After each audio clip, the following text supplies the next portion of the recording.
friend, it's Pat Sloan here. Today is Black Wednesday. Woohoo! So what are we doing? Black Wednesday for this summer is the sampler that the Fat Quarter Shop put out for the Simply Jelly Roll book. This is so much fun. Now, many of you have a jelly roll. Maybe you only ever bought one, but you haven't used it yet. Guess what? This is the quilt along for you. Let me pop the picture up. The Fat Quarter Shop colored this for me with my Paradise Park, which is awesome. Paradise Park. So it is the red, white, and blue colorations with a little pink in there. Pinky red, or there is pink. So if you have a similar coloration, or even if it's just a true red, white, and blue, you can pretty much follow the diagram. Let me just tell you a little bit about jelly rolls because they do have some features or things about them that you have to be aware of. So they come in, let me just move this stuff out of the way. So jelly rolls, you'll come with this traditional roll. You'll see a lot like this. Moda invented this. A lot of companies have gone to what they call flat pack. So it's still the same number of strips as 42 strips, 2.5 inches wide width of fabric from the collection. But it's not rolled up like that. So these are the two that you primarily find. Benartex, which is my fabric company, does these strip sets, and they actually cut them here in the United States. They have a factory in Rhode Island where they have a warehouse in Rhode Island, and that's where they do all of their pre-cuts, and they cut them there. So coloration wise, let's first talk about that. Coloration wise, 42 pieces. Over time, all the manufacturers have gone to 42 pieces because that lets designers create patterns knowing there will be 42 strips to work with. So if they need you to buy extra yardage, we can calculate that in advance, and you can use any jelly roll. Buyer beware. Buyer beware. If you are buying a pre-cut jelly roll or strip set from a quilt shop that's cutting it themselves, verify it's 42 pieces. There are also things called junior jelly rolls, which are half. They're usually rolled like this. I think Fat Quarter Shop may do some custom ones for like their sampler boxes, which are less than 42 strips. So and then you're buying off of eBay from a seller or Etsy from a seller. Just look so that you know if you're getting a pattern that tells you need 40 strips and you've bought a 42 strip pack, then you know you have enough pieces. You can always add to it, but you should be aware in advance what you're purchasing. Okay, so what else? They are pinked so that they're not fraying. That's why they're pinked, and you just use them as is. You do not cut anything, you do not trim anything, because you will have an inaccurate size if you do that. This is 2.5 inches wide, and yes, there are some minor variations occasionally. It's not the end of the world. The patterns are forgiving enough, I think, to handle that. But some of you who are incredibly detailed find that frustrating, and so for you incredibly detailed people, if the pinking makes you crazy, then just cut your own strips. That's the answer to that. You're going to have to buy more fabric, but you can cut your own. So what I do is then use a new sticky. This sticky is well loved. It rolled a couple of things. It looks like a pair of pants with threads. So then take your sticky and go over like this. Before you kind of take it and do anything with it, open it up. See, that's just one side. And then let's do the other side. You might need a second sticky, and then you may want to just take it outside and shake it when you open it just to get some extra off of there. Maybe you roll it again with a sticky. And if you're doing this pack, roll it along this edge out here. Roll it along that edge there. Okay, so that's how you sort of prep it so that you're all ready to go. Let's talk now about the actual pattern that we're doing.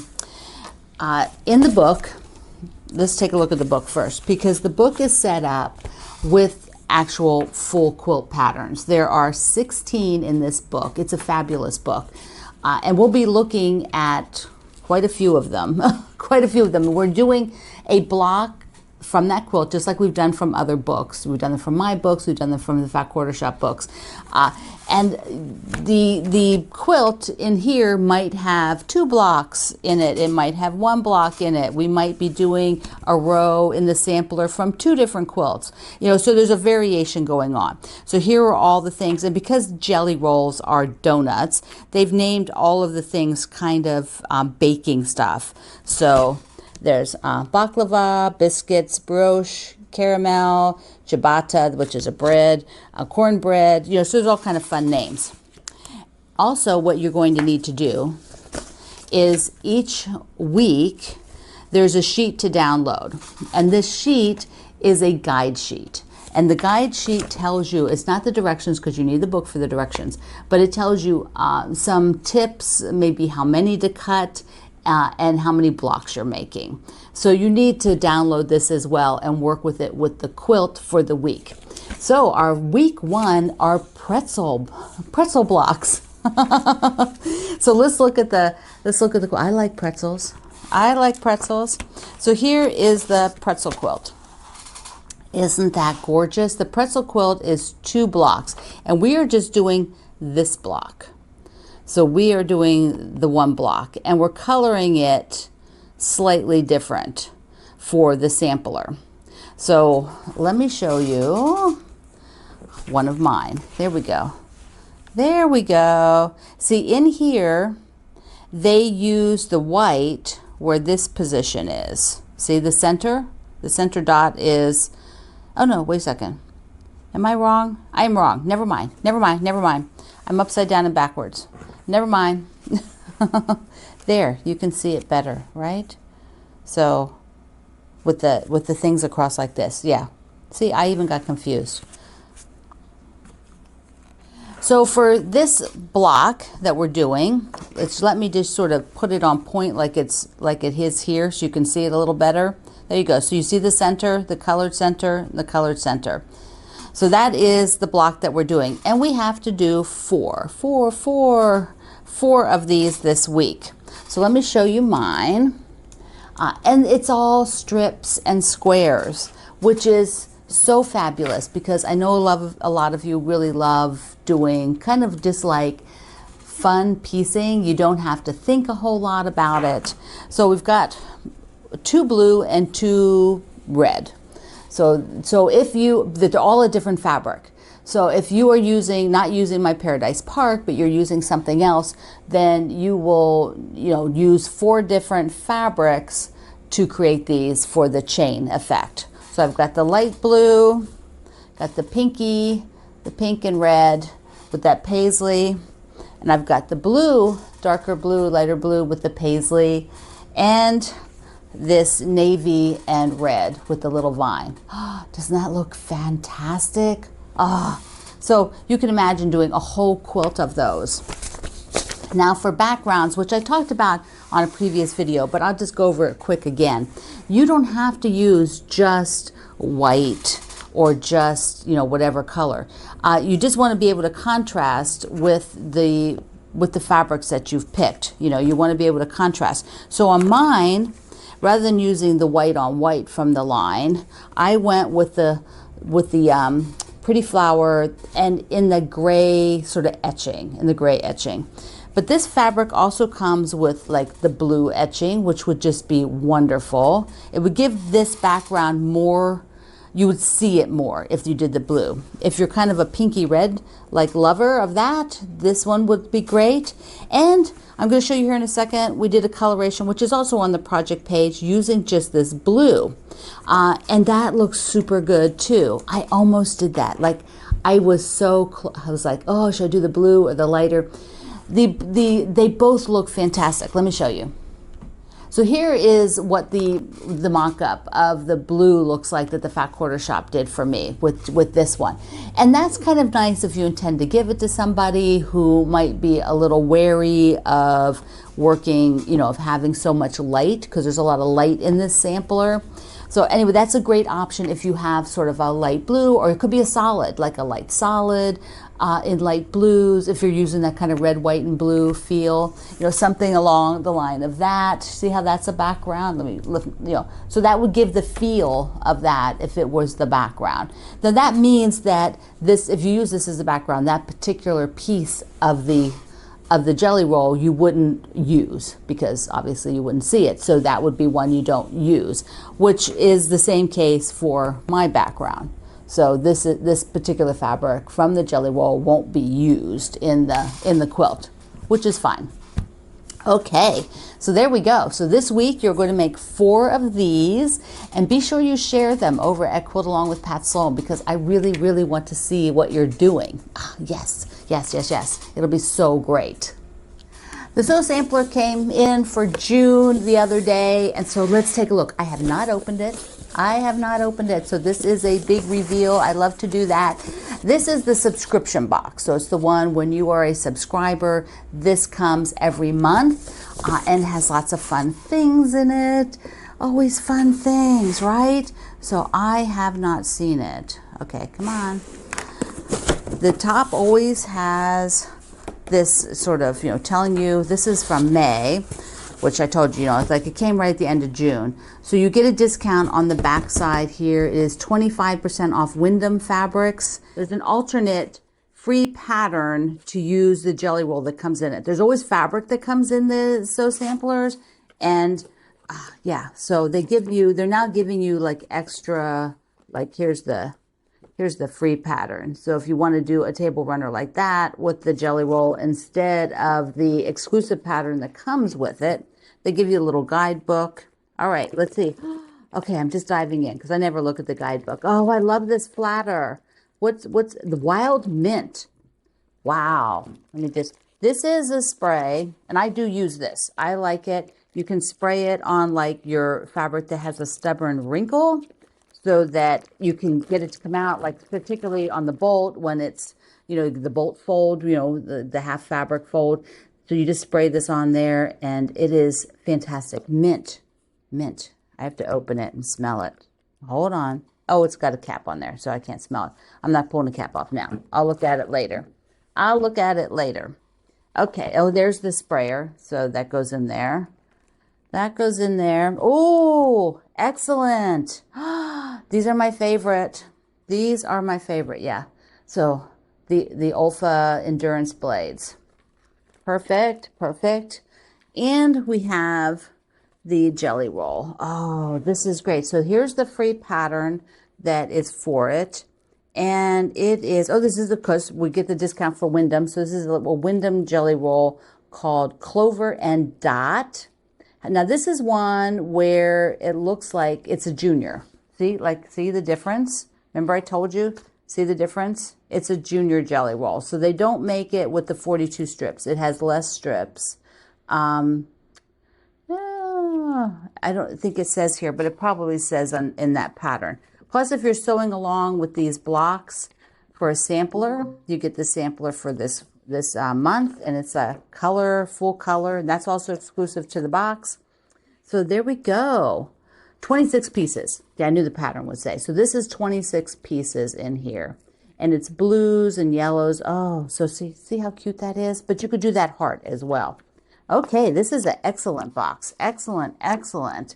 So if you are wanting to get just this box, you are able to do that at the Fat Quarter Shop. There's usually extras of the box, and if there aren't, then they're sold out, but sometimes you can pick one up, and I'll link you to that. The other thing I got was the club for the Stitchery, a Stitchery club, something like that it's called. So you get this month, I don't know, I can't remember if it's monthly or quarterly, but it's a stitch quarterly. It's quarterly. It says right there, stitch quarterly. And this quarter comes with absolutely adorable mesh zippy bag. Here is the pattern. And these are exclusive to this club. Plus you get all of the thread, which, I am like addicted now to having all the thread come with things, just because I am a baby cross stitcher. and I don't want to dig through and figure it out. I just don't. I just had give me the thread. So there, look at the little needle minder with the little, oh, I want to do this. I want to do this. Is there a bigger picture? Yeah, there's a bigger picture. Here you go. Here you go. What's wrong with me showing you that little picture? There we go. These things where they're setting them, they're gorgeous. I'm going to have to go hunt up a video they've done on how to set those. I think she's selling that wooden background too now, the Fat Quarter Shop. Plus you get a little thread, you know, they're little design boards, those little design boards, but people use them for the cross stitch to put their thread on. They use this small size, keep track. Just stinking cute. Speaking of the cross stitch for the Halloween, here I am. Oh, I've started the ghost on here. I do have to take off this top part because I screwed up. I messed it up, and so I'm going to just take it all off. I've got one that's totally wrong, and it's right at the end, and I can't fix it, and it just throws it all off, and I'm just going to take it out because it'll make me happier, but not right today. I'm not taking it off today, but I will take it off and get it figured out. Pain in the butt, right? But you know, you have to do it. Okay, I've got a Q&A and a tidy up challenge. We still have the Harrisonburg Call for Quilts open. We have gotten a really nice selection of large quilts, but we would still love to have a full, you know, like full-size quilts. We still would like some wall hangings, maybe a couple of table runners. With the museum's format, they are able to hang more things, and so it is going to be great to be able to have this exhibit of your Harrisonburg quilts. So be sure that if you have a wall hanging, maybe that's not quite done, you just need to kind of finish it up for photo. You still have a couple of weeks until the end of the month when you can do that. So get those in. We want to see them. It'll be so spectacular in their new format. The other event that's going on is C&T's online classrooms. That the book publisher, they have an online classes that they do these sort of extravaganzas, and they're doing an embroidery extravaganza. So there are 11 instructors, and the classes will be on August 8th, is it? It says there on the thing. I said I'll have it down below. Yeah, August 8th. And they're all hand embroidery. They can be from doing like sashiko and boro to regular embroidery. Everybody who's taken any of the other classes has always raved about them. And so if you are interested in handwork, embroidery, this would be a fantastic opportunity for you to take the classes. If you use my link, I receive a small commission from them. Plus, you can use my $20 off to get the workshops. 11 classes. This is just a fantastic deal. Oh no, I think it's 10 classes, 11 instructors. One of the classes has two instructors doing the class. Okay, so I want to tell you about that so that you don't miss out. Get in on that. So I had two questions I wanted to answer. One is from Sherry, and she wanted to know, how do I decide when to add a border and when not to add a border? Are there certain size quilts that you do that for? Gosh, that's an interesting question, because as a designer who's designed hundreds and hundreds and hundreds of quilts, you know, there is a style issue that comes in here. When I first started quilting, I would say almost every single quilt had a border. It was just how you finished it. It was like putting a painting in a frame. You finish your quilt by putting a border on it. You got to see one of the pieces of beautiful fabric in a long, beautiful, gorgeous piece. It frames your quilt. The trends, there was a trend then that came in of no borders. Not that that didn't happen through history. There were many times, and you can look at vintage quilts that had no borders. But there became a trend that people didn't want to put a border on. I think people felt it looked a little bit more contemporary, a little bit more modern, a little bit more clean line to just have blocks. And so borders were not added to the quilts in a certain aesthetic. And then I think that sort of moved over into more traditional quilts, just not putting borders on. And what that means is like anytime you have a quilt that doesn't have a border, you can add a border. You don't have to finish it like the pattern says. If you want to have a beautiful piece of fabric shown, it's just, you might have a size issue. Your placement where you're putting this might have an issue for space, and so you leave a border off. There's a big thing right now, and we did it with the Heart of America here, to take a square quilt and add an upper and lower border to it. So that way it extends it, and now it's a rectangle, because a lot of people like a rectangle quilt. And so there is no hard and fast rule. It's really an aesthetic, and whether you enjoy having it or need it or don't need it based on the size that you're going for. Okay, the other quilt question is from Judy. And she wanted to know if I have an issue with the lighting coming in and hitting my fabric or my quilts. And I would say after hanging my quilts in my home for almost 40 years, probably not quite that long because I wasn't quilting when I first had the house, I don't, because I don't have a window where the light is shining directly on it. Now, that being said, I have had a fabric or two in the basket fade, and I believe that was, fabrics next to it didn't fade, so that was just one that was not as light steady as others. I have sent a quilt in the past off to a quilt shop, and it came back with faded edges because they had it near a window. So light will fade your piece, but just being used might also fade it. It might not have to, so it really depends a lot on the fibers and stuff, but most of the fabrics seem to be pretty steadfast. I just would not have a window with a direct light coming in on it all the time. All of my light is diffused. I don't have any place in my home where the lighting is hitting fiber directly. Okay. So the Tidy Up Challenge is to find a stack, some sort of stack, and deal with it today. My stack, I'm going to show you, my stacks are over there on the sideboard. So I have stacks of fabric there. One is the roar for my crush block. I need to put it in a container because it's just been sitting there. And hopefully I'm going to make another one of those test blocks maybe today or something. But that is my sideboard. Definitely. It's my dump zone. And so I need to, today my challenge is to get rid of that. So there you go. That's your 10-minute Tidy Up Challenge. If you happen to be tidying up something other than quilting, be sure you come to my fireside chat at Facebook where you can share that. Okay, today, Block Wednesday, you are going to make your first pretzel block. You're going to make 4 pretzel blocks. They're fun. They go together quick. Lots and lots of squares, which you will love. There's no half square triangles. I know. You're welcome. Okay, my friend, I love you. Mwah. Thank you for being here in the Sloan Zone. I will see you online.